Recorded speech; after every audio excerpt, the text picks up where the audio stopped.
네 마누라가 나보고 살아서 몇 년이나 더 쓰시겠어요? 라고 했다. 뭐라고요? 그리고 죽으면 관에 돈을 넣어서 가져갈 건 아니잖아요? 라고도 했어. 엄마, 정말요? 수진이가 그런 말을 했다고요? 네 귀로 직접 들은 게 아니니까 믿기지 않지? 그럼 됐다. 오늘 이야기의 주인공은 올해 72살 이순덕 씨입니다. 새벽 6시 라디오에서 흘러나오는 뉴스 소리에 자연스럽게 눈을 뜨는 것으로 하루가 시작되었습니다. 혼자 지내는 거라 적막하긴 하지만 이웃 사람들과 어울려 하루를 보낼 생각을 하니 오늘은 또 무슨 일이 있을까 재미난 생각을 해보기도 합니다. 그 일이 있기 전까지만 해도 이 씨의 하루는 참으로 소박했습니다. 이 씨가 원래 살던 곳은 서울 은평구의 다세대 주택 2층 20평 남짓한 작은 집이었습니다. 지금은 순천에 내려와 조용히 살고 있지만 이 씨에게는 그곳이 세상에서 가장 소중한 보금자리였습니다. 관절염으로 쑤시는 무릎을 주물러가며 몸을 일으켜 세우는 것이 매일 아침 첫 번째 일과였습니다.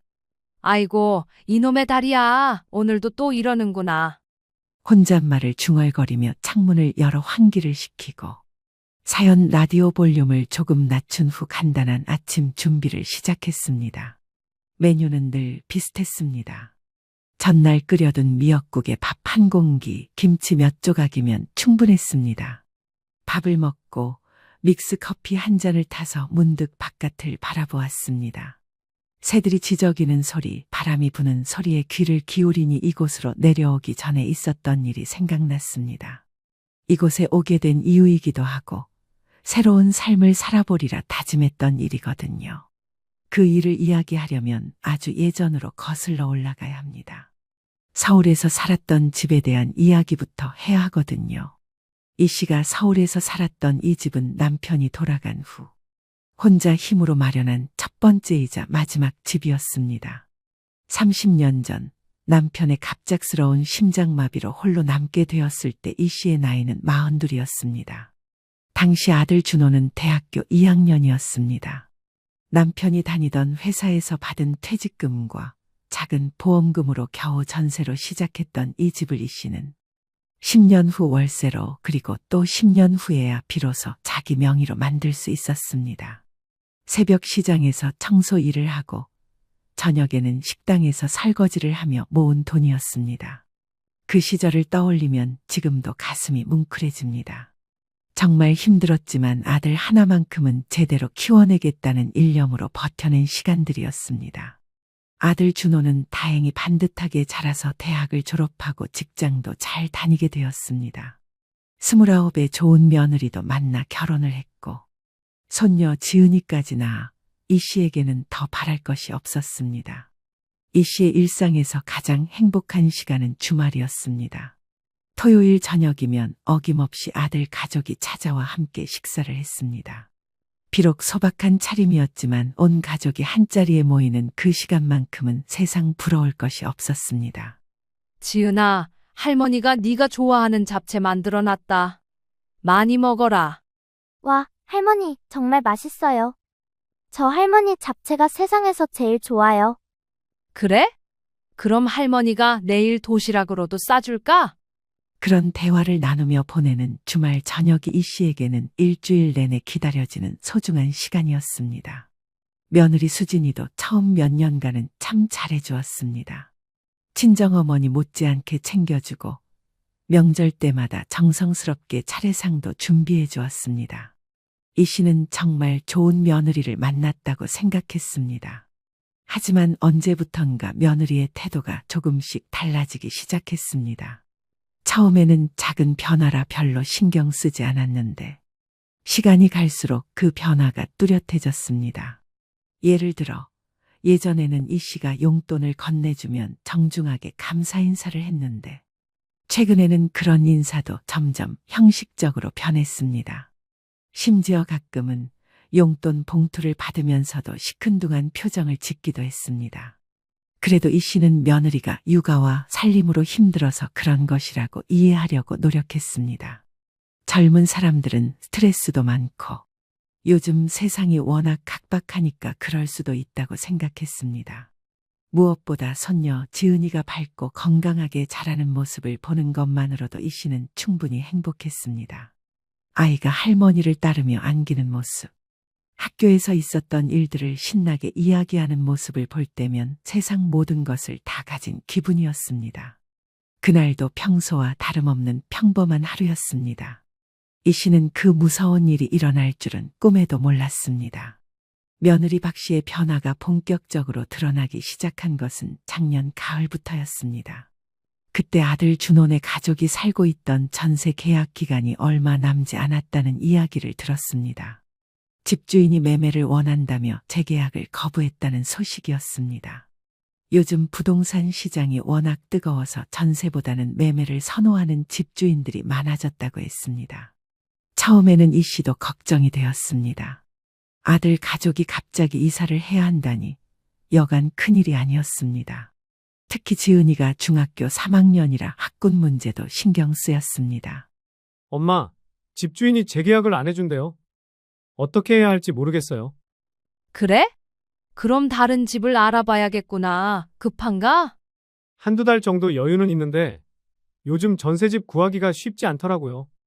이 씨는 아들이 걱정하는 모습을 보며 마음이 아팠습니다. 그래서 조금이라도 도움이 되고자 주변에 전세집이 나오는 곳이 있는지 알아보기도 했습니다. 그런데 며느리 박 씨는 이런 상황을 오히려 기회로 여기는 것 같았습니다. 전세에서 벗어나 아예 집을 사는 것을 고려해보자는 이야기를 꺼내기 시작했습니다. 어머님, 사실 저희가 이번 기회에 집을 사는 것도 생각해보고 있어요. 집을 산다고? 준호 월급으로 집을 살 수 있겠니? 요즘 집값이 계속 오르고 있잖아요. 전세로만 살다가는 나중에 더 어려워질 것 같아서요. 이때까지만 해도 이 씨는 며느리가 현실적인 고민을 하는 것이라고 생각했습니다. 실제로 집값이 많이 올라서 젊은 부부들이 내 집 마련하기가 쉽지 않다는 이야기를 뉴스에서도 자주 들었으니까요. 하지만 며느리의 진짜 속내는 따로 있었습니다. 박 씨는 이 씨가 가진 돈을 노리고 있었던 것입니다. 박 씨는 결혼 초기부터 이 씨의 경제적 상황을 유심히 지켜봤습니다. 시어머니가 혼자 사는 집의 규모, 용돈을 주는 액수, 명절 때 주는 세뱃돈 등을 통해 대략적인 재정 상태를 짐작하고 있었습니다. 특히 몇 년 전 이 씨가 아들의 결혼 자금을 지원해 줄 때 상당한 금액을 부담 없이 내어준 것을 보고 더 많은 돈이 있을 것이라고 확신했습니다. 박 씨의 추측은 틀리지 않았습니다. 이 씨는 30년간 악착같이 모은 돈이 꽤 있었습니다. 적금과 예금을 합쳐서 집값 정도는 충분히 도와줄 수 있는 금액이었습니다. 하지만 그 돈은 이 씨에게는 단순한 저축이 아니었습니다. 남편 없이 홀로 아들을 키우며 하루하루 절약해서 모은 돈이었고 앞으로 혼자 살아가야 할 노후 자금이기도 했습니다. 수진 씨는 이런 사정은 전혀 고려하지 않았습니다. 어차피 나중에 상속받을 돈이니 미리 받는다고 생각하면 된다는 식이었습니다. 여보, 어머님께 한번 말씀드려봐. 집 살 때 조금 도와달라고. 그런 큰 돈을 어떻게 부담 없이 말해? 엄마가 얼마나 힘들게 모은 돈인데. 당신 너무 소극적이야. 어머님도 우리가 안정적으로 살기를 바라실 텐데 뭐가 문제야? 아들 준호는 아내와 어머니 사이에서 고민이 많았습니다. 아내 말도 일리가 있지만 어머니께 그런 큰 부담을 드리는 것이 과연 옳은 일인지 확신이 서지 않았습니다. 그러던 중 박 씨가 직접 나서기 시작했습니다. 이 씨를 만날 때마다 조금씩 집 이야기를 꺼내며 분위기를 만들어갔습니다. 어머님, 요즘 정말 집값이 많이 올랐더라고요. 저희 사는 동네만 해도 작년보다 억 단위로 올랐어요. 그래? 그럼 전세도 많이 올랐겠구나. 네, 전세도 엄청 올랐어요. 그래서 이번에 이사할 때 차라리 사는 게 나을 것 같다는 생각이 들어서요. 이런 식으로 자연스럽게 집 구매 이야기를 흘렸습니다. 이 씨는 박 씨가 무엇을 원하는지 대충 눈치챘지만 섣불리 대답하지는 않았습니다. 박 씨는 이 씨의 반응이 시원하지 않자 점점 더 직접적으로 접근하기 시작했습니다.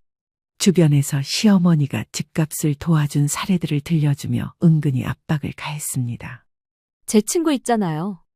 시어머니가 집 살 때 많이 도와주셔서 좋은 동네에 집을 샀대요. 정말 부럽더라고요. 이런 이야기를 들을 때마다 이 씨는 마음이 무거워졌습니다.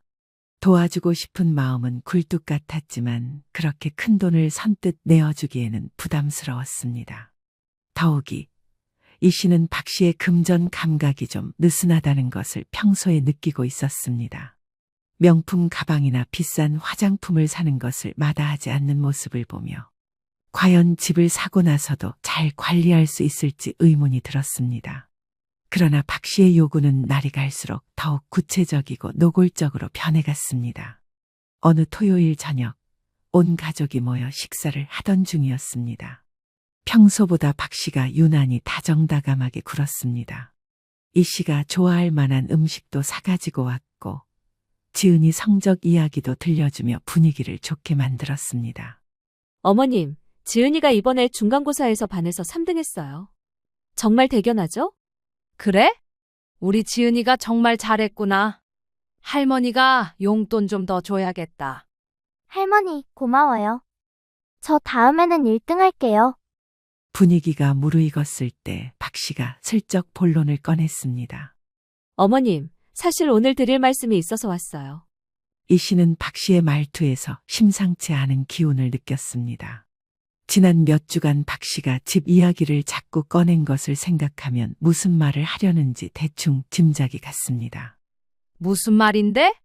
저희가 이번에 정말 좋은 집을 하나 찾았어요. 위치도 좋고 학군도 괜찮은데 문제는 가격이 좀 부담스러워서요. 박 씨는 며칠 전부터 준비한 듯 꼼꼼하게 설명을 시작했습니다. 찾은 집의 위치, 평수, 주변 환경까지 상세하게 소개했습니다. 마치 이미 사기로 결정한 것처럼 말했습니다. 강서구 쪽인데요. 지하철역도 가깝고 지은이 고등학교 가기도 편해요. 아파트도 비교적 새 것이고요. 가격은 얼마나 해? 8억 정도 하는데 저희가 가진 전세금이 3억이니까 나머지 5억 정도가 필요해요. 이 씨는 깜짝 놀랐습니다. 5억이라는 금액이 결코 작은 돈이 아니었기 때문입니다. 그것도 은근슬쩍 자신에게 도움을 요청하려는 것 같았습니다. 5억이라 그건 정말 큰 돈이구나. 네, 저희도 알고 있어요. 하지만 요즘 집값이 워낙 빨리 오르니까 지금 아니면 나중에 더 어려워질 것 같아서요. 박 씨는 계속해서 집을 사야 하는 이유들을 나열했습니다. 전세가 불안정하다는 점, 집값이 계속 오른다는 점, 지은이 교육 환경을 위해서라는 점 등을 강조했습니다. 그리고 마침내 핵심을 드러냈습니다. 어머님, 혹시 저희가 집 살 때 조금 도와주실 수 있을까요? 물론 무리해서 달라는 건 아니고요. 이 씨는 예상했던 말이긴 했지만 실제로 들으니 당황스러웠습니다. 5억 중에서 조금이라고 하는데 도대체 얼마를 말하는 건지 궁금했습니다. 조금이라는 게 얼마나 되는 이야기냐? 한 1억 원 정도요? 물론 여유 있으실 때 도와주시면 되고요. 이 씨는 귀를 의심했습니다. 1억 원을 조금이라고 표현하다니요. 이 씨에게는 결코 작은 돈이 아니었습니다. 옆에 있던 아들 준호는 내내 눈치만 보며 아무 말도 하지 않았습니다. 아내가 시어머니에게 그런 큰 돈을 요구하는 상황이 부담스러운 것 같았습니다. 이 씨는 잠시 생각해 봤습니다. 1억 원이면 자신이 가진 돈의 상당 부분이었습니다. 불가능한 금액은 아니었지만 그렇다고 쉽게 결정할 수 있는 일도 아니었습니다.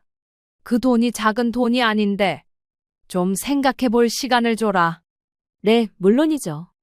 하지만 너무 오래 기다리면 그 집이 다른 사람한테 넘어갈 수도 있어서요. 박 씨는 미묘하게 압박을 가했습니다. 시간이 없다는 식으로 몰아갔습니다. 사실 집주인이 이번 주 안에 계약하자고 하거든요. 요즘 워낙 집이 잘 팔려서 여러 명이 관심을 보이고 있대요. 이 씨는 박 씨의 말이 사실인지 의심스러웠습니다. 너무 교묘하게 상황을 만들어가는 것 같았습니다. 그날 저녁 아들 가족이 돌아간 후 이 씨는 밤새 고민했습니다.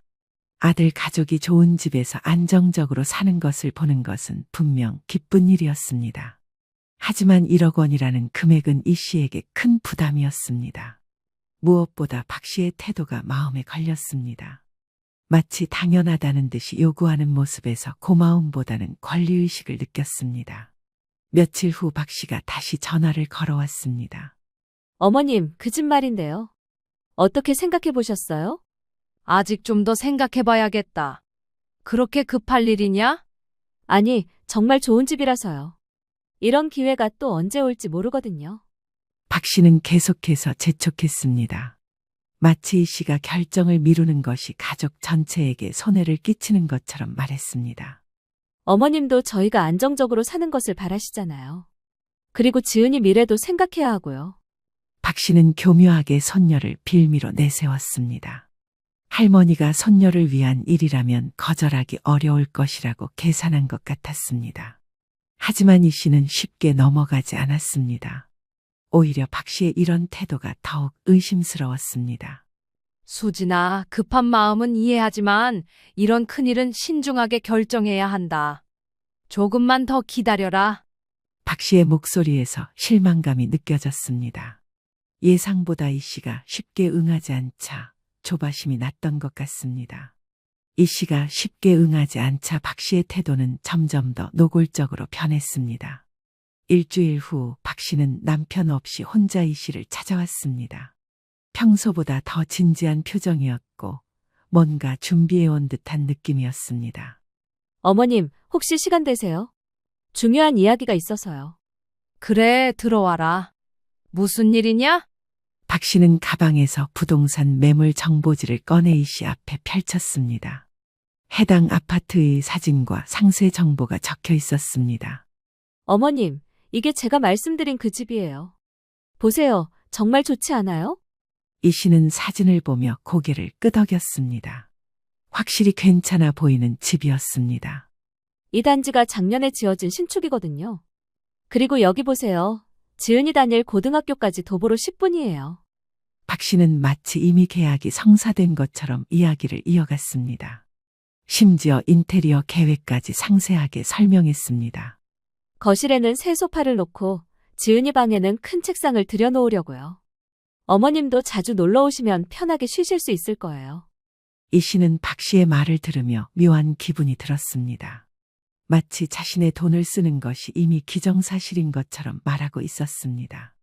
수진아, 그런데 그 돈이 정말 큰 돈이다. 내가 쉽게 결정할 수 있는 일이 아니야. 어머님, 솔직히 말씀드릴게요. 어머님 혼자 계시는데 그렇게 많은 돈이 다 필요하세요? 갑자기 박 씨의 말투가 바뀌었습니다. 이전의 정중함은 사라지고 좀 더 직설적으로 나왔습니다. 저희가 안정적으로 살아야 어머님도 편하실 텐데요.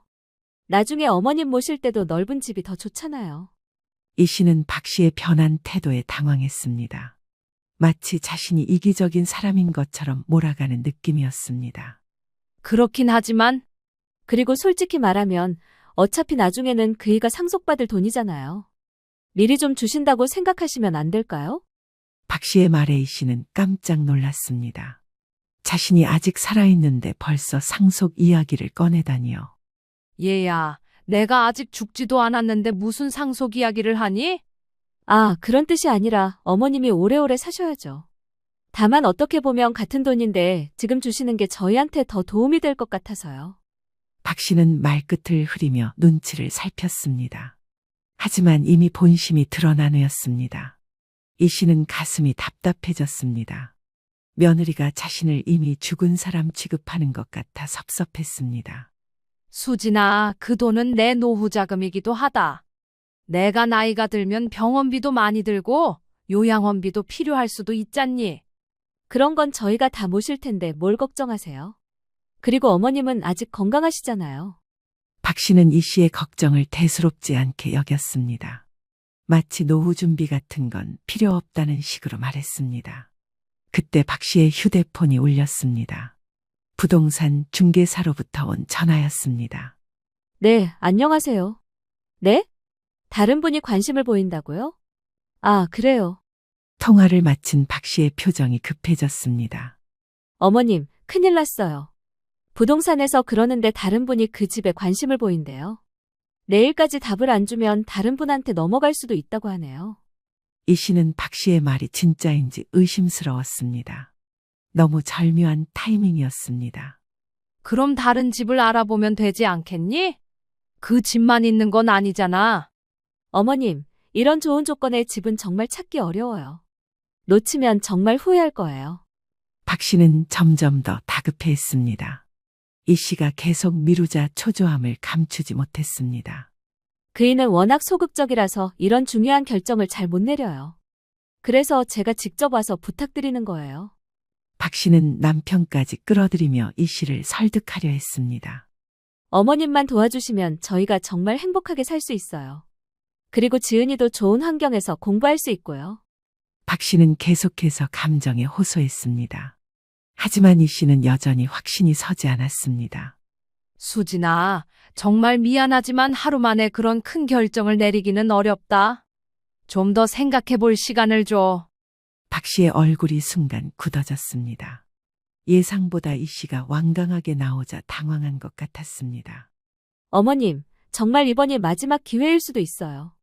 요즘 부동산 시장이 워낙 빨리 움직여서요. 그리고 솔직히 어머님이 그 돈을 당장 쓰실 일도 없으시잖아요. 저희한테 투자하신다고 생각하시면 안 될까요? 박 씨의 말은 점점 더 거만해졌습니다. 마치 이 씨가 돈을 쓸 필요가 없는 사람인 것처럼 취급했습니다. 이 씨는 점점 화가 났지만 꾹 참았습니다. 그래도 며느리인데 너무 심하게 말할 수는 없었습니다. 알겠다. 오늘 밤에 생각해보고 내일 아침에 연락하마. 박 씨는 마지못해 돌아갔지만 표정에서 불만이 역력했습니다. 이 씨는 박 씨가 떠난 후 깊은 한숨을 내쉬었습니다. 그날 밤 이 씨는 잠을 이루지 못했습니다. 박 씨의 태도가 계속 머릿속을 맴돌았습니다. 과연 그 돈을 주는 것이 옳은 일일까요? 다음 날 오전, 이 씨는 아직 결론을 내리지 못한 상태였습니다. 밤새 고민했지만 1억 원이라는 돈을 선뜻 내어주기에는 여전히 망설여졌습니다. 그런데 오전 10시쯤 박 씨에게서 다급한 전화가 걸려왔습니다. 어머님, 어떻게 생각해 보셨어요? 부동산에서 계속 연락이 와서요. 아직 좀 더 생각 중이다. 그렇게 급한가? 네, 정말 급해요. 오늘 오후까지 답을 안 주면 다른 분한테 넘어간대요. 이 씨는 박 씨의 재촉에 부담을 느꼈습니다. 하지만 여전히 확신이 서지 않았습니다. 수진아, 그런 큰 돈을 계속해서 이렇게 빨리 결정하라는 것은 좀 무리가 아니냐? 그때 박 씨가 돌연 목소리를 높였습니다. 어머님, 솔직히 말씀드릴게요. 어머님이 살아서 몇 년이나 더 쓰시겠어요? 이 씨는 귀를 의심했습니다. 며느리 입에서 그런 말이 나올 줄은 꿈에도 몰랐습니다. 뭐라고? 아니, 그런 뜻이 아니라 어머님도 이제 이른이 넘으셨잖아요. 그 돈을 어디에 다 쓰시려고요? 박 씨는 말을 바꿔보려 했지만 이미 엎질러진 물이었습니다. 너는 지금 내가 빨리 죽기를 바라는 거냐? 그런 게 아니에요. 어머님이 오래 사셔야죠. 다만 현실적으로 생각해보자는 거예요. 박 씨는 당황해서 둘러대기 시작했습니다. 하지만 이미 이 씨의 마음에는 큰 상처가 났습니다. 저희가 잘 살아야 어머님한테도 좋은 거 아니에요? 나중에 어머님 모실 때도 더 여유 있게 모실 수 있고요. 박 씨는 계속해서 자신의 말을 정당화하려 했습니다. 그리고 어차피 나중에는 다 저희 것이 될 텐데 지금 미리 주시는 게 더 의미 있지 않을까요? 이 씨는 점점 더 화가 났습니다. 박 씨가 자신을 완전히 무시하고 있다는 생각이 들었습니다. 너는 내가 언제 죽을지도 정해놓고 있는 거냐? 내 돈을 벌써 네 것으로 생각하고 있고? 어머님, 오해하지 마세요. 그런 뜻이 아니라. 그럼 무슨 뜻이냐? 분명히 말해봐라. 이 씨의 목소리가 떨렸습니다. 서러움과 분노가 동시에 치밀어 올랐습니다. 박 씨는 이미 화가 머리끝까지 올라온 상태였습니다. 예상과 달리 이 씨가 계속 거절하자 평소 억누르고 있던 본심이 터져나왔습니다. 솔직히 말하면 어머님이 그 돈을 혼자 다 가지고 계실 이유가 뭐예요? 저희는 아직 젊고 할 일도 많은데. 어머님은 이제 집에만 계시면서 뭐에 그렇게 많은 돈이 필요하세요? 박 씨의 말은 점점 더 가혹해졌습니다. 마치 이 씨가 쓸데없이 돈을 아끼고 있다는 식으로 몰아갔습니다. 내가 내 돈을 어떻게 쓰든 그건 내 자유 아니냐? 물론 그렇죠. 하지만 가족이잖아요.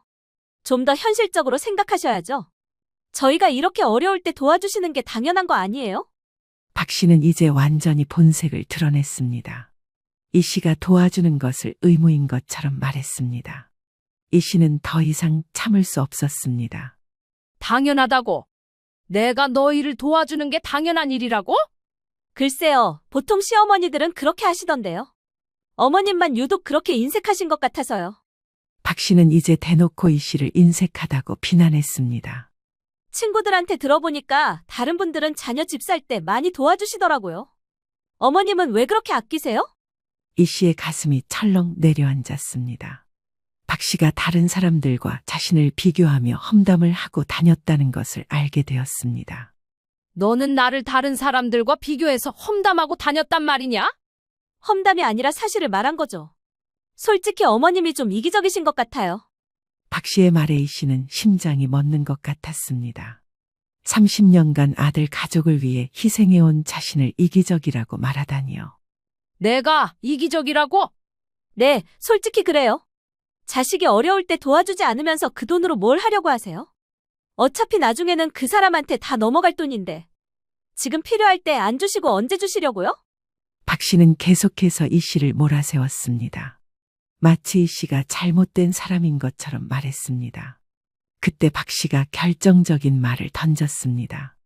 어머님, 죽으면 관에 돈을 넣어서 가져갈 건 아니잖아요.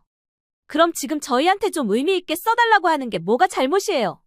이 씨는 그 순간 온몸이 얼어붙는 것을 느꼈습니다. 며느리가 대놓고 자신의 죽음을 언급하며 돈을 요구하고 있었습니다. 너는 정말 이 씨는 너무 충격을 받아 말을 잇지 못했습니다. 평생 그런 모욕적인 말을 들어본 적이 없었습니다. 어머님, 제가 틀린 말 했나요? 현실을 직시하세요. 박 씨는 오히려 당당했습니다. 자신이 합리적인 제안을 하고 있다고 생각하는 것 같았습니다. 이 씨는 더 이상 참을 수 없어 전화를 끊어버렸습니다. 손이 벌벌 떨렸고 가슴이 답답해서 숨을 쉬기도 어려웠습니다. 그날 이 씨의 인생에서 가장 충격적인 하루였습니다. 믿었던 며느리에게 그런 말을 들을 줄은 꿈에도 몰랐습니다. 전화를 끊고 난 후 이 씨는 한동안 그 자리에 멍하니 앉아 있었습니다. 며느리의 그 잔인한 말들이 머릿속에서 계속 맴돌았습니다. 살아서 몇 년이나 더 쓰시겠어요? 죽으면 관에 돈을 넣어서 가져갈 건 아니잖아요. 그 말들이 칼처럼 가슴을 찔렀습니다. 이 씨는 자리에서 일어나 화장실 거울을 보았습니다. 거울 속 자신의 모습이 갑자기 초라해 보였습니다. 주름이 깊어진 얼굴, 백발이 된 머리카락, 혹시 정말 박 씨 말이 맞는 건 아닐까요? 내가 정말 쓸모없는 늙은이가 된 건가? 혼자 중얼거리며 이 씨는 깊은 절망에 빠졌습니다. 30년간 아들 가족만을 생각하며 살아온 자신이 이런 취급을 받게 될 줄은 꿈에도 몰랐습니다. 그날 오후 아들 준호에게서 전화가 걸려왔습니다. 엄마, 수진이한테 들었는데 집 이야기로 좀 언쟁이 있었다면서요? 이 씨는 대답하기가 싫었습니다. 아들도 결국 아내 편을 들 것이 뻔했기 때문입니다. 엄마, 수진이가 좀 말이 거칠었나 봐요. 제가 대신 사과드릴게요. 준호야, 너는 그 말을 직접 들었냐? 무슨 말이요? 네 마누라가 나한테 뭐라고 했는지 정확히 아냐? 준호는 박 씨에게서 대충만 들었던 것 같았습니다. 박 씨가 자신이 한 말을 제대로 전달하지 않았던 것입니다. 네 마누라가 나보고 살아서 몇 년이나 더 쓰시겠어요? 라고 했다. 뭐라고요? 준호의 목소리에 놀라움이 묻어났습니다. 그리고 죽으면 관에 돈을 넣어서 가져갈 건 아니잖아요 라고도 했어. 엄마, 정말요? 수진이가 그런 말을 했다고요? 네 귀로 직접 들은 게 아니니까 믿기지 않지? 그럼 됐다. 이 씨는 아들도 결국 아내 편일 것이라고 생각하며 전화를 끊어버렸습니다. 그날 저녁 준호가 직접 찾아왔습니다. 얼굴이 굳어 있었고 평소와는 다른 심각한 표정이었습니다. 엄마, 수진이한테 확인해 봤어요. 그래서 정말 그런 말을 했더라고요. 저도 깜짝 놀랐어요. 이 씨는 아들이 사실을 확인했다는 말에 조금 안도했습니다. 적어도 아들은 자신의 편에서 이해해 줄 것 같았습니다. 엄마, 정말 죄송해요. 제가 수진이를 제대로 못 가르쳤네요. 준호야, 네가 사과할 일이 아니다. 각자 한 말에 대해서는 각자가 책임져야 하는 거야. 하지만 제 아내가 어머니한테 그런 말을 했으니까요. 용서해 주세요. 준호는 진심으로 사과하는 것 같았습니다. 하지만 이 씨의 마음에 난 상처는 쉽게 아물지 않았습니다. 준호야, 나는 네 마누라한테 실망한 게 아니라 내 자신에게 실망했다. 엄마? 내가 지금까지 뭘 하고 살았나 싶어서 말이야. 30년을 너희만 생각하고 살았는데 이 씨의 목소리가 떨렸습니다. 서러움과 허탈감이 한꺼번에 밀려왔습니다. 네 마누라 말이 맞는지도 모르겠다. 내가 정말 쓸데없이 돈만 아끼고 있는 건지. 엄마, 그런 말씀 마세요. 어머니가 지금까지 저희를 위해 얼마나 많은 희생을 하셨는데요. 하지만 이 씨는 이미 깊은 회의에 빠져 있었습니다. 자신의 삶 자체에 대한 의문이 들었습니다. 그날 밤, 이 씨는 잠들지 못하고 지난 30년을 돌아봤습니다. 남편이 먼저 떠난 후, 오직 아들 하나만 바라보고 살았던 시간들. 새벽 시장에서 청소하고, 식당에서 설거지하며 모은 돈들. 그 모든 것이 무의미하게 느껴졌습니다. 다음 날 아침, 이 씨는 중요한 결심을 했습니다. 더 이상 이런 식으로는 살 수 없다는 생각이 들었습니다.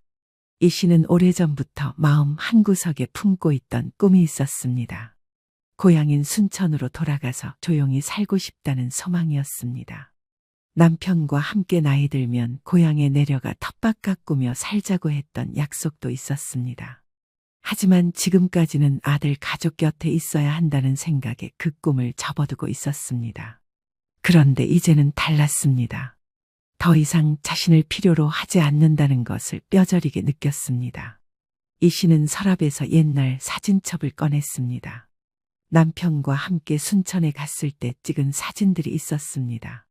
젊은 시절 남편과 함께 꿨던 그 소박한 꿈을 이제라도 이뤄보고 싶었습니다. 여보, 이제 진짜 고향에 가서 살까? 사진 속 남편에게 말을 걸며 이 씨는 눈물을 흘렸습니다. 그날 오후, 이 씨는 부동산에 전화를 걸었습니다. 사장님, 저 이순덕인데요. 혹시 제 집 시세가 어느 정도 되는지 좀 알아봐 주실 수 있을까요? 부동산 중개사는 놀라면서도 친절하게 답변해 주었습니다. 집값이 많이 올라서 이 씨가 예상했던 것보다 훨씬 높은 가격이 나왔습니다. 그 정도면 순천에 가서 집 짓고 살기에는 충분하겠네요. 이 씨는 마음속으로 계산해 봤습니다. 서울 집을 팔면 순천에 작은 집을 짓고도 여유 있게 살 수 있을 것 같았습니다. 사장님, 그럼 지금 당장 매물로 내놓아 주세요. 이 씨의 목소리는 단호했습니다. 더 이상 망설이고 싶지 않았습니다. 전화를 끊고 난 후 이 씨는 이상하게도 마음이 홀가분해졌습니다. 오랫동안 자신을 짓누르고 있던 무거운 짐을 내려놓은 기분이었습니다. 이제 정말 새로운 인생을 시작할 때가 되었습니다. 집을 매물로 내놓은 지 일주일 만에 첫 번째 구매 희망자가 나타났습니다. 부동산 중개사가 전화로 알려준 바에 따르면 신혼부부가 관심을 보이고 있다고 했습니다. 제시한 가격도 이 씨가 생각했던 것보다 높았습니다. 정말 괜찮으신 거죠? 이 가격이면 정말 좋은 조건인데요. 네, 괜찮습니다. 빨리 정리하고 싶어요. 이 씨는 전혀 망설이지 않았습니다. 오히려 빨리 계약이 성사되기를 바랐습니다. 계약 날짜가 잡히자 이 씨는 본격적으로 이사 준비를 시작했습니다. 30년간 모아둔 살림살이를 하나씩 정리하는 일은 쉽지 않았지만 마음은 한결 가벼웠습니다. 그런데 이틀 후 아들 준호가 급하게 찾아왔습니다. 부동산 중개사로부터 연락을 받았던 모양입니다. 엄마, 정말 집을 파시려고요? 갑자기 왜 그러세요? 왜 갑자기냐? 내가 내 집을 팔겠다는데 누구한테 허락을 받아야 하나? 그런 게 아니라 저희와 상의도 없이 너무 급작스럽게. 준호는 당황한 기색이 역력했습니다. 어머니가 정말로 큰 결심을 했다는 것을 그제야 깨달은 것 같았습니다. 준호야, 내 인생에 관한 일인데 왜 너희와 상의해야 하나? 나는 아직 정신이 멀쩡하다. 엄마, 그럼 어디서 사실 거예요?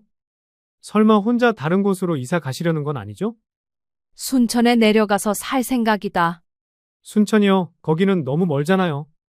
저희가 자주 뵐 수도 없고.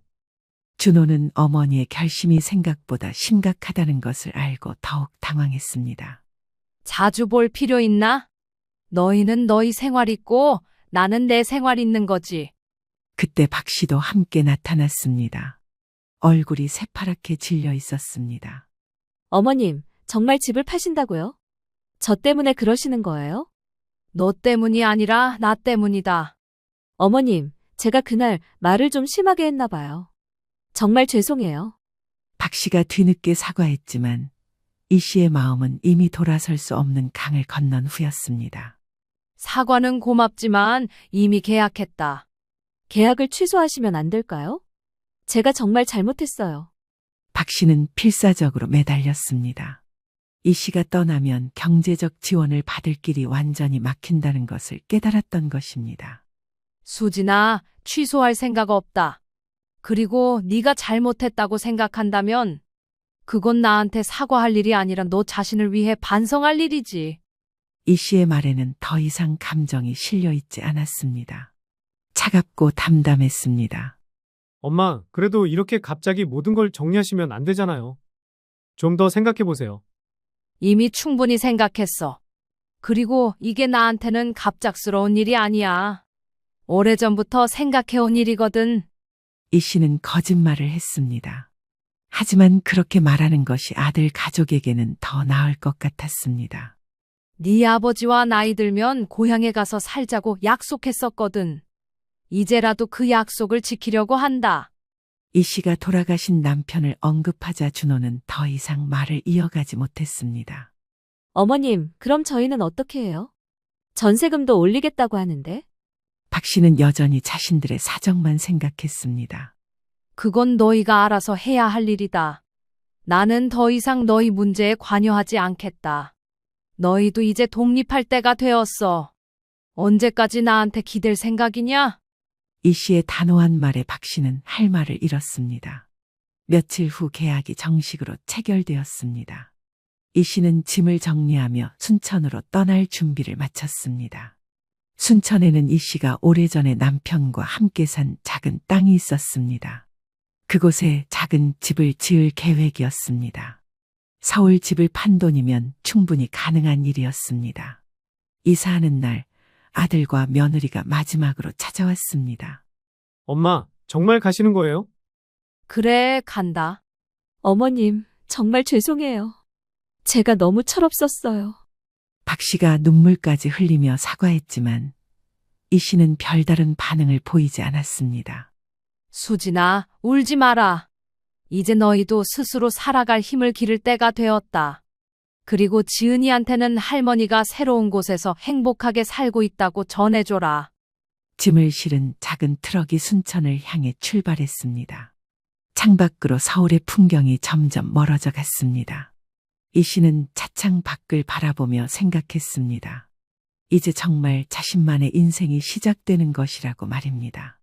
30년간 누군가를 위해 살았다면 이제부터는 자신을 위해 살고 싶었습니다. 그것이 박 씨의 그 막말이 준 뜻밖의 선물이었습니다. 고마워, 수진아. 네 덕분에 내가 진짜 하고 싶었던 일을 할 수 있게 되었구나. 이 씨는 혼자 웃으며 중얼거렸습니다. 이상하게도 마음이 한결 가벼웠습니다. 그렇게 시간이 흘렀습니다. 순천에 내려온 지 벌써 1년이 지났습니다. 이 씨는 작은 단층 집을 짓고 그 주변에 텃밭을 만들었습니다. 상추, 깻잎, 고추, 토마토까지 직접 기르며 소박하지만 충실한 하루하루를 보내고 있었습니다. 아침 6시에 일어나 텃밭에 물을 주고 오전에는 동네 경로당에서 어르신들과 함께 운동을 했습니다. 오후에는 집 앞 평상에 앉아 책을 읽거나 뜨개질을 하며 평화로운 시간을 보냈습니다. 무엇보다 좋은 것은 돈 걱정을 하지 않아도 된다는 것이었습니다. 서울 집을 판 돈으로 충분히 여유롭게 살 수 있었습니다. 옆집에 사는 김 씨도 서울에서 내려온 비슷한 처지의 할머니였습니다. 두 사람은 금세 친해져서 하루도 빠짐없이 안부를 주고받았습니다. 순덕 씨, 오늘 날씨 참 좋네요. 같이 뒷산 한 바퀴 돌까요? 그래요, 운동도 할 겸 좋죠. 순덕 씨는 정말 여기에 내려오길 잘한 것 같아요. 이렇게 좋은 곳에서 편하게 사시니까 얼굴이 훨씬 밝아지셨어요. 그래요? 저도 그런 것 같아요. 마음이 참 편해졌어요. 김 씨는 이 씨의 과거 이야기를 들은 후로 더욱 이 씨를 아끼고 돌봐주었습니다. 그런데 석 달 전 아들 준호에게서 전화가 걸려왔었습니다. 엄마, 안녕하세요. 그동안 잘 지내셨어요? 그래, 잘 지낸다. 너희는 어떻게 지내냐? 저희는 조금 힘들긴 하지만 그럭저럭 버티고 있어요. 준호의 목소리에는 피곤함이 묻어났습니다. 엄마, 실은 수진이가 아르바이트를 시작했어요. 그래? 일자리를 구했구나. 네, 마트에서 계산 일을 해요. 처음에는 힘들어 했는데 요즘은 적응한 것 같아요. 이 씨는 박 씨가 직접 일을 시작했다는 소식에 조금 놀랐습니다. 그리고 저희도 좀 더 작은 집으로 이사했어요. 전세금을 줄여서 생활비 부담을 덜었거든요. 아들 가족이 현실을 받아들이고 스스로 해결책을 찾고 있다는 소식이었습니다. 2달 전에는 박 씨에게서 직접 전화가 왔었습니다. 어머님, 안녕하세요. 저 수진이에요. 그래, 안녕하냐? 어머님, 그동안 정말 죄송했어요. 제가 너무 철없이 굴었어요. 박 씨의 목소리는 예전과 많이 달라져 있었습니다. 훨씬 차분하고 겸손해진 느낌이었습니다. 요즘 직접 일해보니까 돈 버는 게 얼마나 힘든지 알겠어요.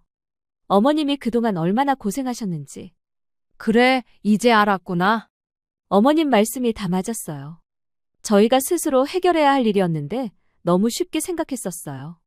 박 씨는 진심으로 반성하는 것 같았습니다. 어머님, 언제 한번 뵐 수 있을까요? 직접 사과드리고 싶어요. 나중에 시간 되면 한번 와봐라. 내가 기른 채소도 좀 가져가고. 지난 주말 아들 가족이 순천까지 찾아왔습니다. 1년 만에 보는 얼굴들이었습니다. 준호는 조금 야위었지만 예전보다 훨씬 의젓해 보였습니다. 박 씨는 완전히 다른 사람이 되어 있었습니다. 화려한 옷차림 대신 소박한 차림새였고 말투도 많이 조심스러워졌습니다. 어머님, 정말 죄송했어요. 어머님께 그런 말씀드렸던 제가 너무 부끄러워요. 박 씨는 이 씨 앞에 무릎을 꿇고 진심으로 사과했습니다. 일어나거라. 이제 다 지난 일이다. 어머님이 여기서 이렇게 평화롭게 사시는 모습을 보니까 더 죄송해져요. 수진아, 너도 이제 철이 들었구나. 그것만으로도 다행이네. 손녀 지은이는 키가 훌쩍 자라 있었습니다. 할머니, 여기 진짜 좋아요. 공기도 맑고 조용하고. 그래? 우리 지은이가 좋아하니까 할머니도 기쁘네. 할머니, 정말 행복해 보이세요. 서울에 계실 때보다 훨씬 밝으세요. 이 씨는 손녀의 말에 웃음이 나왔습니다. 정말 그런 것 같았습니다. 이 씨는 직접 기른 채소로 정성껏 음식을 만들어 대접했습니다. 오랜만에 온 가족이 둘러앉아 식사를 하는 시간이었습니다. 엄마, 음식이 정말 맛있어요. 직접 기르신 채소라서 그런가 봐요. 그래, 농약도 안 쓰고 직접 기른 거야. 많이 먹어라.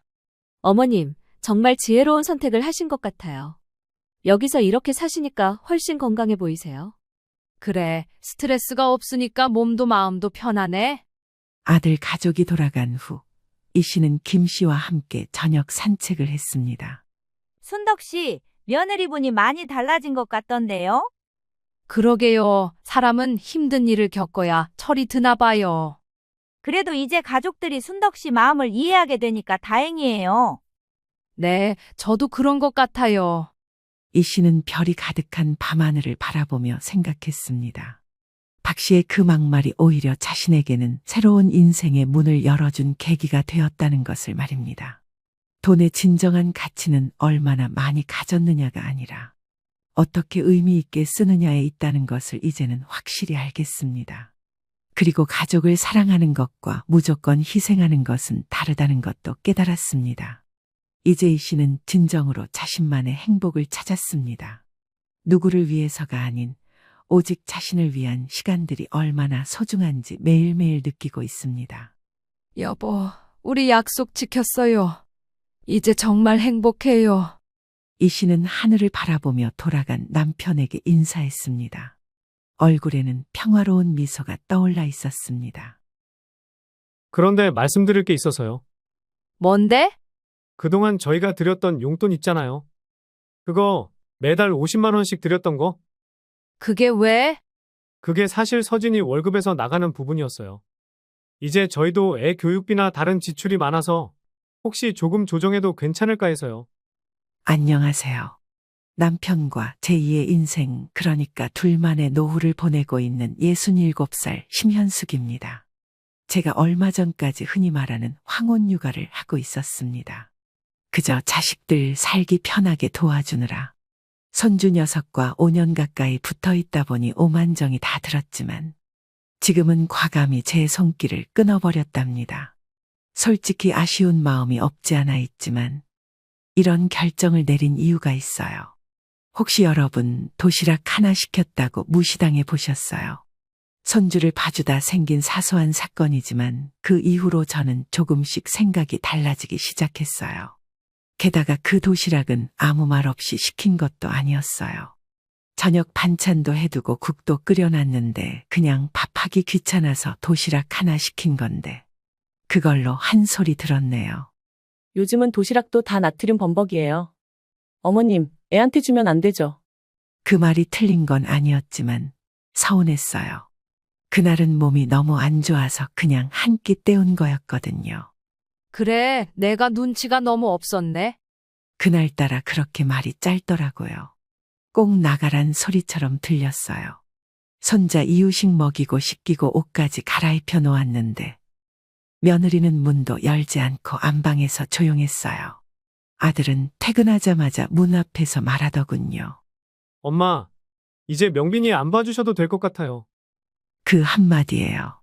그 한 문장에 내가 지난 몇 년간 해온 모든 게 아무것도 아닌 게 됐어요. 정말 그때의 감정은 이루어 말할 수 없습니다.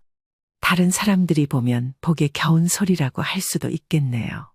하지만 정말 진심을 다해 아이를 봐주고 두 사람이 바깥일을 잘할 수 있도록 도와주었는데 그저 저는 고마운 사람이 아니라 베이비시터에 불과했던 겁니다.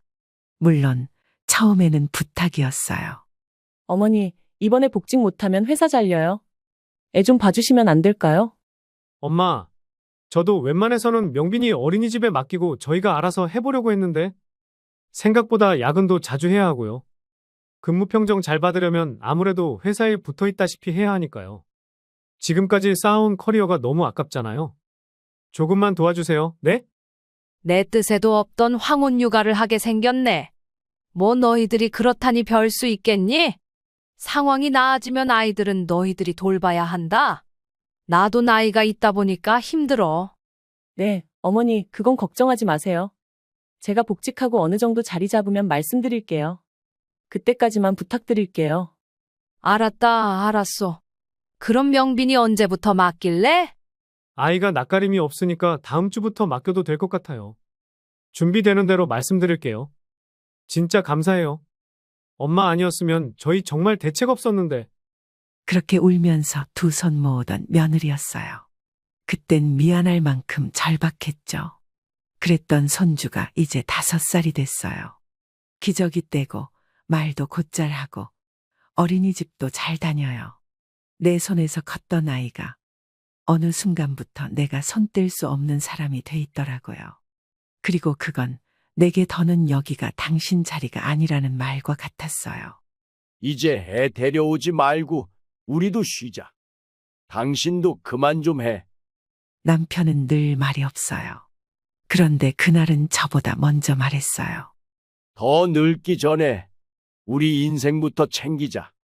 더 나이 들면 하고 싶어도 못하는데 이제 애도 어느 정도 컸는데 당신도 힘들잖아.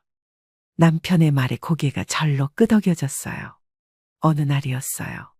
점심 먹고 명빈이 재우고 나서 소파에 앉아 있었는데 안방문이 살짝 열리더니 서진이 전화하는 소리가 들렸어요.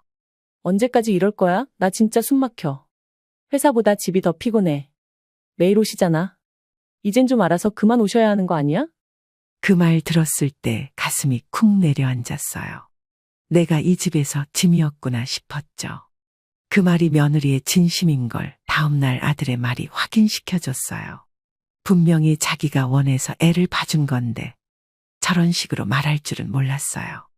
내가 뭘 그렇게 잘못했나, 지금까지 무엇을 했나 싶더라고요. 엄마, 이제 그만하셔도 돼요. 우리도 이제는 괜찮아요. 그렇게 난 그 집에서 마지막 도시락을 데워줬고 마지막으로 명빈이 뺨에 입을 맞췄어요. 그리고 가방을 챙겨 집을 나왔습니다. 아파트 1층을 내려가는데 다리가 덜덜 떨렸어요. 왜 그런지 모르겠는데 눈물이 났어요. 버스 정류장까지 걷는데 자꾸 걸음이 흔들렸고 신호등 앞에서 가방끈을 부여잡고 주저앉을 뻔했어요. 왜 이렇게 늦게 와? 밥은? 먹었어. 아니, 안 먹었어. 무슨 일 있는 거야? 표정이 왜 이렇게 안 좋아? 아니야, 그냥 좀 피곤해서 그래. 당신 컨디션은 좀 어때? 나야 뭐 나쁠 게 있나? 그나저나 당신 표정이 어두워서 그게 걱정이네. 일단 자고 일어나서 맑은 정신에 이야기해 줄게. 나도 지금은 생각 정리가 좀 필요하네. 사실은 입맛도 없었어요. 그냥 누워서 쉬고 싶었어요. 누가 대신 좀 안아줬으면 좋겠다고 생각했어요. 내 마음을, 내 서운함을 말이죠. 그날 밤은 이상하게도 명빈이 울음소리가 귀에 맴돌았어요. 안아서 재우던 작은 손, 내 어깨에 고개를 기댔던 그 아이가 자꾸 생각났어요. 하지만 그 아이를 더는 볼 수 없을 거라는 것도 알았어요. 내가 그 집에 다시 가면 또다시 그 말을 듣게 될까봐 두려웠거든요. 이제 안 오셔도 돼요. 그 말이 그 집의 마지막 인사였어요. 그래서 결심했어요. 나도 이제 그만 가야겠다고. 그게 자존심이고 내 남은 삶을 지키는 유일한 방법이라는 걸 깨달았어요. 그런데 도저히 가만히 있을 수 없었어요. 그동안 제가 헌신했던 그 시간을 다시 주워 담을 수도 없는 노릇에 답답하기까지 했어요. 아이의 할머니로서 내 아들의 자식을 봐주는 일이 당연하다고는 할 수 없어요. 그래도 이왕 도와주기로 한 거 내 시간 아껴가면서 모든 걸 바쳤어요. 하지만 저에게 돌아온 건 결국 이제 귀찮으니 알아서 그만 왔으면 좋겠다는 그런 속마음이었습니다. 앞이 캄캄하고 울분이 쌓인다는 말이 이런 느낌인가 싶었어요. 누군가에게 털어놓아야 무거운 마음이 조금은 가라앉을 듯 했습니다. 그래서 다음 날 아침 일찍 남편에게 말을 꺼냈어요. 나 어제 며느리가 한 말 들었어. 무슨 말? 이젠 좀 알아서 그만 오셔야 하는 거 아니냐고. 내가 눈치도 없다고. 그 말을 들은 남편이 한동안 아무 말도 하지 않더라고요. 그러다 천천히 고개를 끄덕였어요. 됐어. 오늘부터 안 간다 해. 당장 그렇게 말해도 돼? 당연하지. 사람이 도리가 있어야지. 그렇게 뒷담까지 하면서 우리를 뭘로 보는 거야? 당신은 자존심도 없어. 하루 이틀도 아니고 자그마치 5년을 군말 없이 봐줬어. 그 정도면 당신이 할 일은 다 한 거야. 미련 갖지 말고 그냥 안 간다고 해. 그날 남편 말대로 손주 명빈이를 보러 가지 않았어요. 서진에게는 아무 말도 하지 않았어요. 아무 설명도 변명도 없었어요. 오전 10시쯤이었어요. 전화가 왔어요. 아들이었어요. 엄마, 무슨 일 있으세요? 오늘 안 오셔서. 이제 그만 와도 된다며. 네가 분명히 어제 그랬잖니? 순간 정적이 흘렀어요. 아들이 아무 말도 못하더니 한참 후에야 말했어요. 그렇다고 이렇게 갑자기 안 오면 어떻게 해요? 그 사람도 힘드니까 그런 말 한 거지. 그래도 며칠은 더 봐줘야 되는 거 아니에요? 미안한 사람이 그런 소리 해? 이제 안 와도 된다는 소리가 그 말 아니었니? 그 말이 나온 순간 내가 참았던 게 터졌어요. 여태까지 들었던 소리, 무시받은 느낌. 고생은 고생대로 하고도 욕먹는 현실 다 끄집어냈어요. 우리가 공짜로 부려먹는 육아도우미인 줄 아니? 너희가 고맙다는 말도 있고 산지 오래됐어. 매번 가서 음식 해줘, 빨래며 뭐며 다 해주니까 엄마가 만만하니? 그게 당연한 거야? 엄마, 그게 아니고. 됐고, 이제 너희가 알아서 해. 필요하면 도우미를 쓰든 다른 데 맡기든. 그렇게 갑자기 그러시면 갑자기? 그동안 우리가 어떻게 해왔는지 알면서도 그런 소리를 해. 같은 말 여러 번 하기 싫으니까 너도 그만 말해라. 나도 내 인생 살아야지. 지금까지 5년이면 많이 봐준 거다. 엄마, 그래도 이건 너무 하잖아요. 서진이도 전화를 받고받았어요. 목소리가 떨렸어요. 어머님, 정말 죄송해요. 그날은 그냥 너무 힘들어서 제가 잘못했어요. 명빈이도 어머님밖에 없는데 그래, 그 명빈이도 너희 애야. 이제부터는 너희가 키워. 아, 엄마 정말 이럴 거예요? 우리도 할 만큼 했잖아. 진짜 왜 그래요? 너야말로 왜 그러니? 막말로 내가 한 달에 꼴랑 50만 원 받으면서 너희들 해달라는 거 군말 없이 다 해줬다.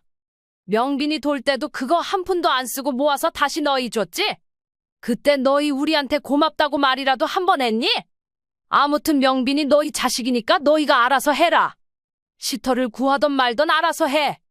그렇게 말하고 전화를 끊었어요. 그리고 나서도 한참을 울었어요. 속은 후련한데 마음은 허전했어요. 명빈이 생각이 났어요. 매일같이 안아주고 재워주던 아이. 그 아이가 오늘 하루도 나를 기다리지 않았을까 싶었어요. 하지만 그 아이를 다시 보게 될지는 모르겠어요. 이제는 내 마음이 더 상하기 전에 멀어져야 할 것 같았어요. 그날 밤 남편이 조용히 말했어요. 당신 잘했어. 우리가 너무 참았지. 이제 우리도 우리 인생 살아야지. 그 말이 위로가 됐어요.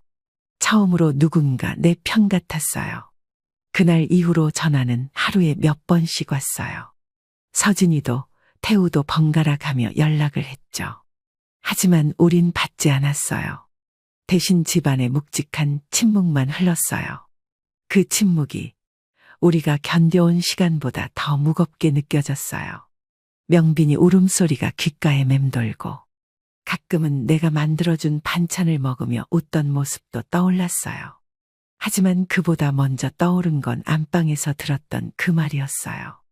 언제까지 이럴 거야? 나 진짜 숨 막혀. 그게 다였어요. 그 말을 들은 이상 다시 예전처럼 돌아갈 수 없었어요.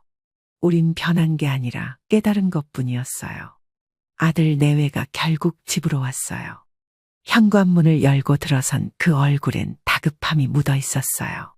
엄마, 아빠, 제발 얘기 좀 해요. 무슨 얘기? 네 엄마한테 애 봐달라고 또 부탁하려고 왔냐? 그게 아니라 너무 갑작스럽게 그러시니까. 우리 진짜 곤란해요. 서진이 회사도 바쁘고. 곤란한 거 알아.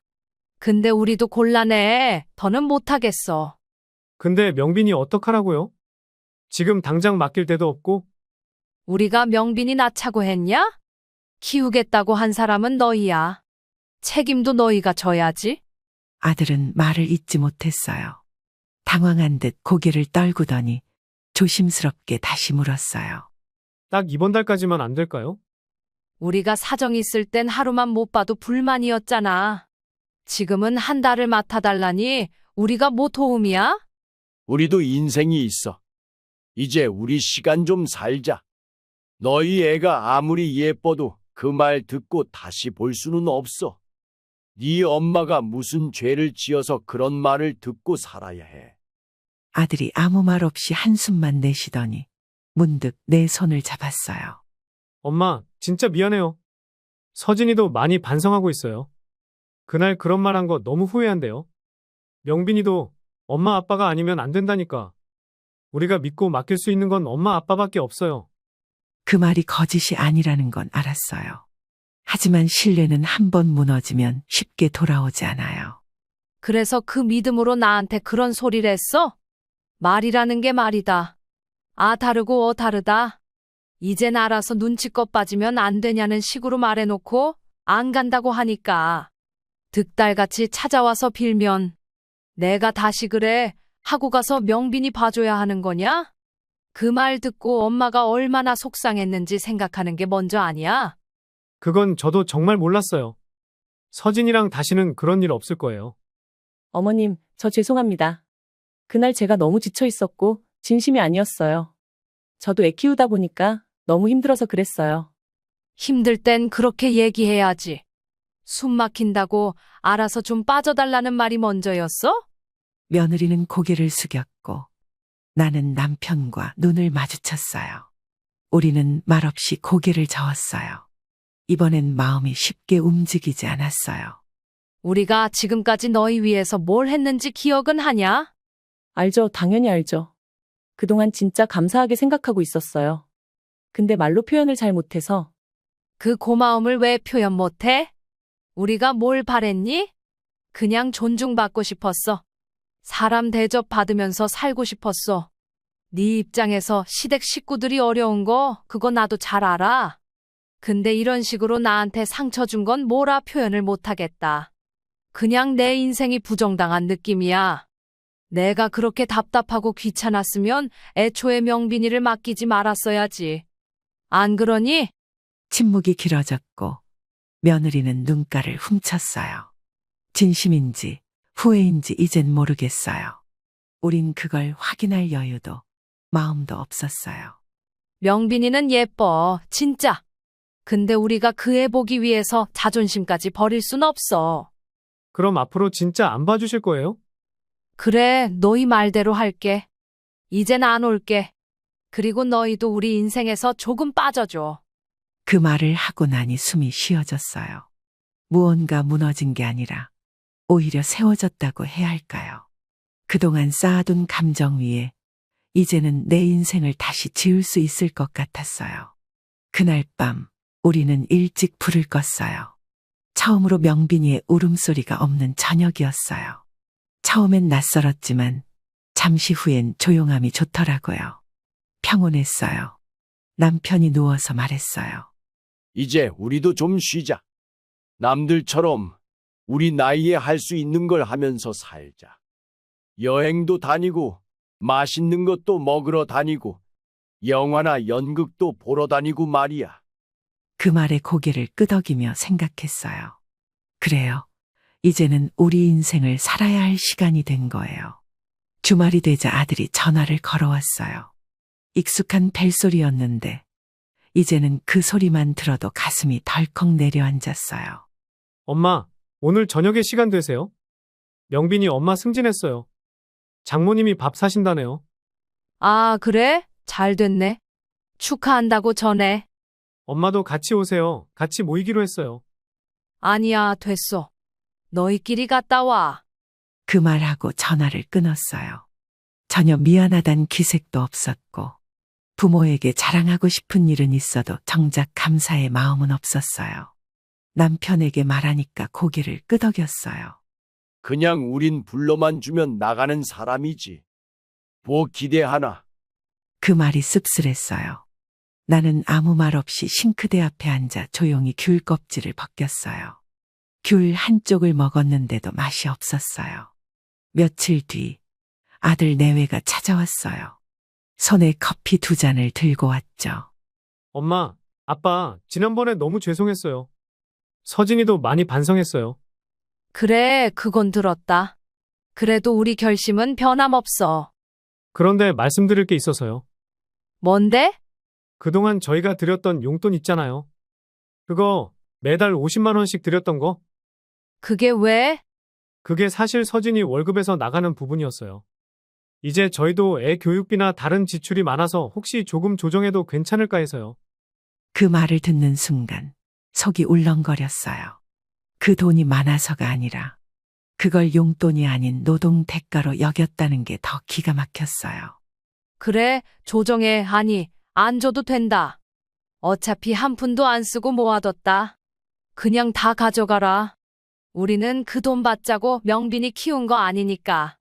죄송해요. 엄마는 그렇게 생각 안 하실 줄 알았어요. 우리가 그동안 뭘 바라면서 했는지 진짜 몰랐던 거냐? 그냥 표현이 서툴렀어요. 어머님, 아버님 그래도 명빈이 봐주셨던 거 진짜 감사하게 생각하고 있어요. 그런데 요즘은 부모님도 자유롭게 지내시는 것 같아서 좀 여유 생기신 줄 알았어요. 그 말에 정말 말이 안 나왔어요. 우리가 자유로워졌다는 말이 마치 우리를 다시 불러낼 수 있는 상태가 됐다는 의미처럼 들렸어요. 우리 여유 생긴 거 아니야. 그냥 지친 거야. 이젠 진짜 우리만 생각하고 싶어서 그런 거야. 누가 봐달라고 해서 하는 게 아니라 우리가 안 하기로 한 거라고. 그래도 명빈이 엄청 외로워해요. 맨날 할머니 어디 갔냐고 묻는다니까요. 그 말에 흔들릴 뻔했어요. 그 아이는 잘못이 없잖아요. 하지만 또다시 그 말을 들을까봐 숨 막힌다, 부담스럽다 그런 소리. 그래서 고개를 저었어요. 그 말 들은 이상 다시 예전처럼은 못해. 그리고 명빈이 외로우면 너희가 안아줘야지. 어차피 너희 자식이다. 애초에 명빈이 맡기면서 자리 잡으면 너희가 알아서 한다고 했잖니? 그러니 이제 그만 말해라. 정말 죄송해요. 제가 좀만 더 조심했으면 이런 일 없었을 텐데. 그 조심을 왜 뒤늦게 해? 우리가 몇 년을 희생했는데 돌아오는 게 그거였어. 고작 용돈으로 대접한 거냐? 아니에요. 그런 뜻 아니에요. 이젠 우리도 좀 쉴게. 그러니까 더 이상 연락하지 마. 이렇게 찾아오지도 말고. 그 말에 아들 태우는 아무 말도 못했어요. 커피는 그대로 식었고 우리는 한 모금도 마시지 않았어요. 그날 밤 나는 명빈이 사진을 꺼냈어요. 작은 손, 밝게 웃던 얼굴, 그 모든 게 짐처럼 느껴졌어요. 손주를 사랑했지만 아들은 나를 사랑하진 않았어요. 내가 바랐던 건 엄마, 정말 고생 많으셨어요. 딱 그 한마디였어요. 그 한마디가 없어서 나는 더는 그 집에 가지 않기로 한 거예요. 그 결심은 생각보다 빠르게 굳었어요. 처음에는 그냥 입버릇처럼 나왔던 말이었죠. 우리 이사할까? 그랬더니 남편이 진지하게 말했어요. 그래, 이참에 진짜 멀리 가자. 이 근처는 이제 정 떨어졌어. 그 말이 진심이구나 싶었어요.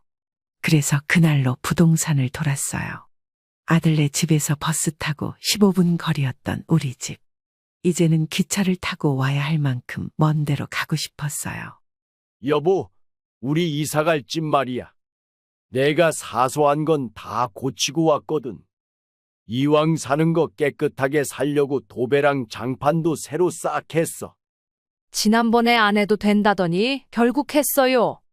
우리도 나름 새 출발하는 건데 이왕 시작하는 거 기분 좋게 시작하면 좋잖아. 안방 한쪽 벽은 일부러 당신이 좋아하는 꽃 그림으로 그려 넣었어. 벽지 말고 진짜 그림 말이야. 어머, 촌스러울까봐 걱정했는데 괜찮아요? 나만 믿어봐. 아무튼 이제 하나하나씩 준비하면 된다고. 남편은 컨디션이 괜찮을 때면 이사갈 집을 어렵게 오며 가며 살폈어요. 힘이 들긴 했지만 무리 가지 않는 선에서 운동 삼아 일을 했다고 해요. 그동안 힘들었던 저를 배려해주는 남편의 마음이 참 고마웠어요. 저희는 다음 날부터 차근차근 하나씩 해결해 나가기 시작했습니다. 전화기도 정리했고요. 인터넷도 다시 개통 신청했고요. 번호도 바꾸기로 했어요. 이젠 언제든 불려가는 사람이 되고 싶지 않았어요. 짐을 싸는 건 쉬웠어요. 이사야 몇 번 해봤지만 이번엔 달랐어요. 물건 하나하나가 너무 무거웠어요. 그동안 쌓아놓은 사진들, 명빈이의 옛 장난감, 한 번도 입지 않은 외출복, 모두가 그 시간을 말하고 있었어요. 이거 명빈이 100일 때 찍은 거네. 그때도 우리가 사진 찍어줬지. 그만 봐. 다 버려. 사진보다 지금이 더 중요해. 그렇게 우리는 하나씩 비워냈어요. 안방, 책상, 서랍 속에서 아이 손수건이 나왔고 현관, 신발장 한 켠에서 어린이용 슬리퍼가 나왔어요. 그것들 하나하나가 나를 자꾸만 끌어당겼어요. 하지만 마음을 다잡았어요. 지금 다시 그 감정 속으로 들어가면 우린 또다시 돌아갈 수 없게 될 거니까요. 며칠 뒤, 이사하기 하루 전날 아들이 찾아왔어요. 박스들이 쌓여있는 집안을 보고 말했어요. 이게 뭐예요? 진짜 이사 가시는 거예요? 응, 이제 우리도 좀 조용히 살려고. 너무하신 거 아니에요? 아무 말도 없이. 그 말 네가 할 말이냐? 우리한텐 갑자기 그만 오라고 했잖아. 이제 우리가 갑자기 떠나면 안 되냐? 그땐 감정이 좀 격해져서 그래도 이건 너무 급하시잖아요. 그냥 하는 소린 줄 알았죠. 정말 이사를 가시면 어떻게 해요? 진짜 두 분 너무하신 거 아니에요? 너희한테 예고가 무슨 소용이니? 우리가 이런 것도 너희한테 허락받아야 될 일이니? 너희한테 돈을 보태란 것도 아니고 우리가 알아서 살길 찾겠다는데 그게 그렇게 문제야? 시덥지 않은 소리 하려고 온 거들랑 그냥 가라. 이사 준비하느라 바쁘다. 어머님 그럼 저희 명절 때는 어디로 가야 하나요? 명절에도 오지 마. 우린 이제 우리 명절 챙기기로 했어. 놀러도 가고 걷기도 하고 그동안 못했던 거 좀 하려고. 그 말을 하자 며느리의 눈이 흔들렸어요. 뭔가 말하고 싶어 하는 얼굴이었지만 더는 이어지지 않았어요. 엄마, 명빈이 정말 많이 보고 싶어 해요. 근데 나는 명빈이보다 내 인생이 더 소중해졌어. 그럼 이제 우리는 별로 중요하지 않으시다 이거예요. 그런 말이 아니잖니?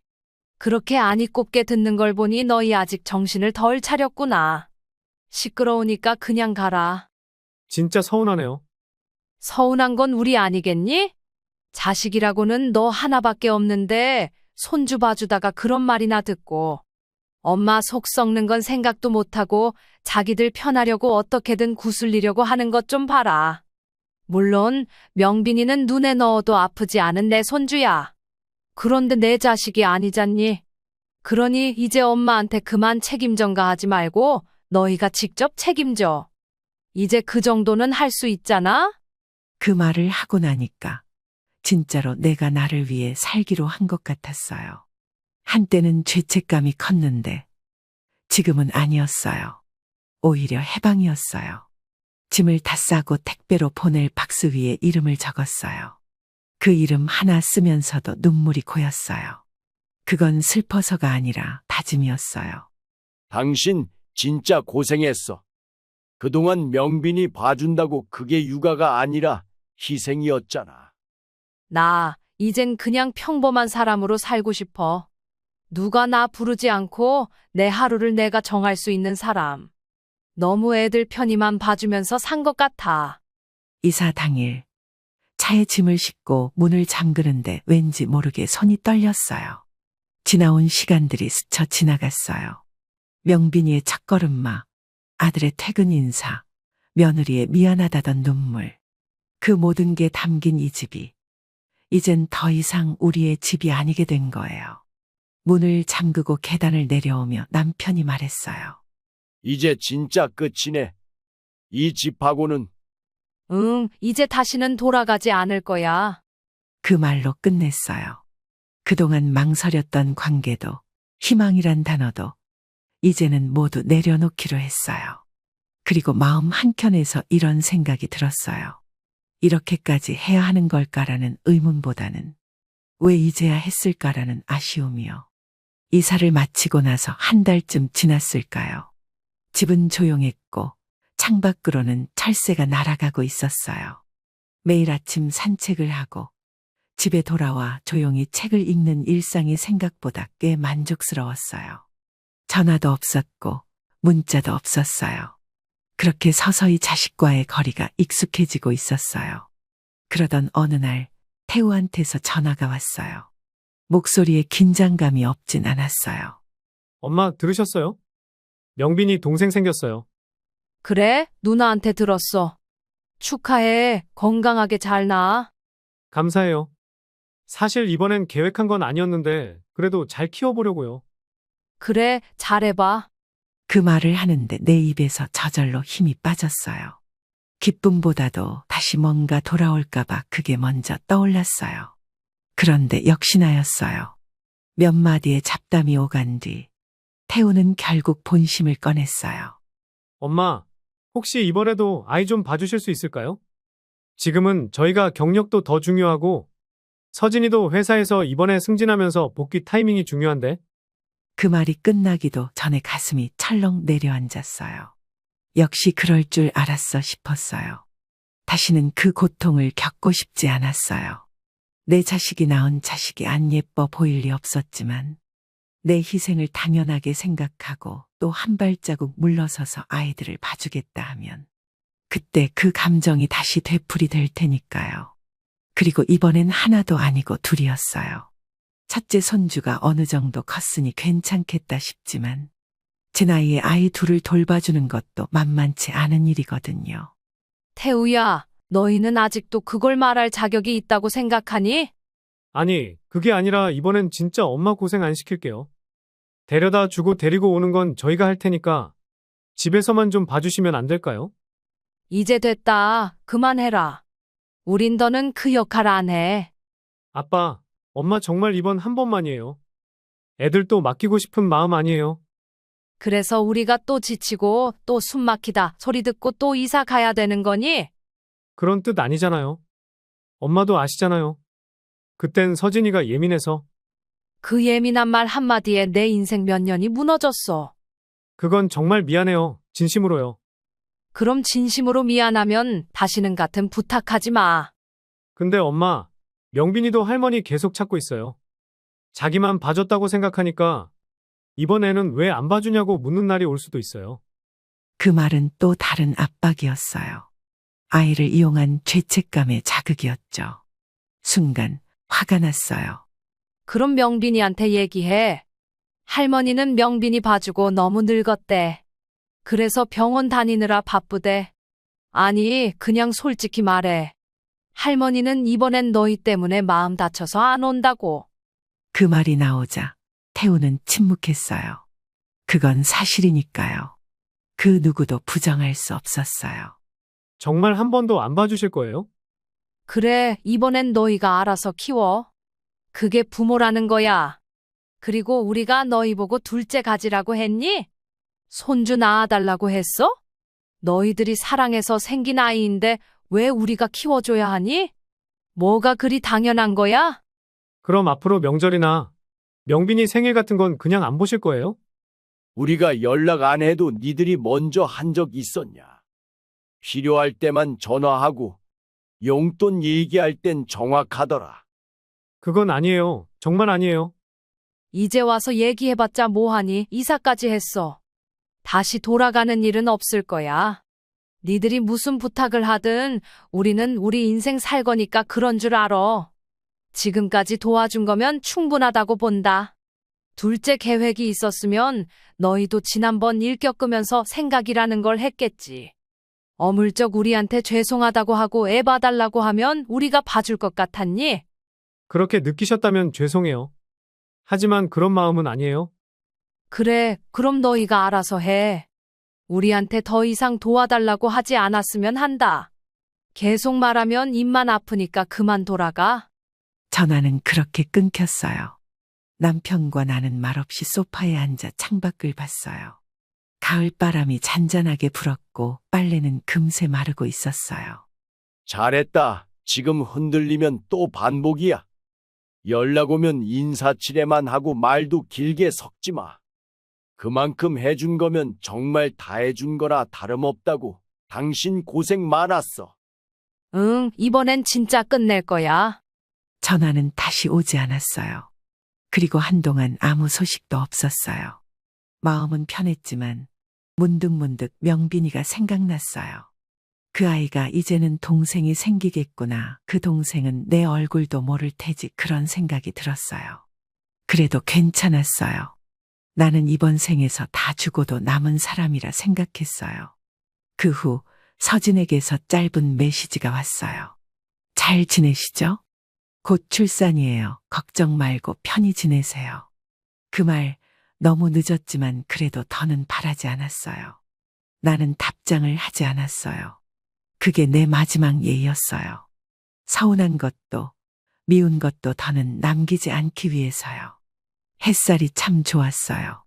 커튼을 열었더니 창밖으로는 봄 기운이 퍼져 있었고 바람은 따뜻했고 베란다 화분에선 새잎이 올라왔어요. 그렇게 조용히 우리의 새로운 날들이 시작됐어요. 이사 온 동네는 낯설었지만 오히려 그게 좋았어요. 누구 하나 얼굴 아는 사람도 없고 누가 우리를 명빈이네 할머니라고 부르지도 않았어요. 누군가의 엄마도 아니고 누군가의 도우미도 아닌 매일 아침 남편이랑 공원 산책을 했어요. 시장에 가서 장도 보고 둘이 나란히 앉아 마트 치킨을 나눠 먹기도 했어요. 한때는 그런 게 사치처럼 느껴졌는데 지금은 그게 일상이 됐어요. 오늘 저녁엔 김치찌개 해 먹을까? 좋지. 오랜만에 청양고추 넣고 칼칼하게. 그 대화가 참 소중했어요.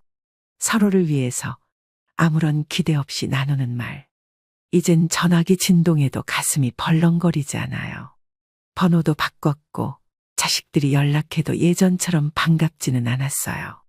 한 달에 한 번 정도 태우에게서 문자 한 줄이 왔어요. 엄마, 잘 지내시죠?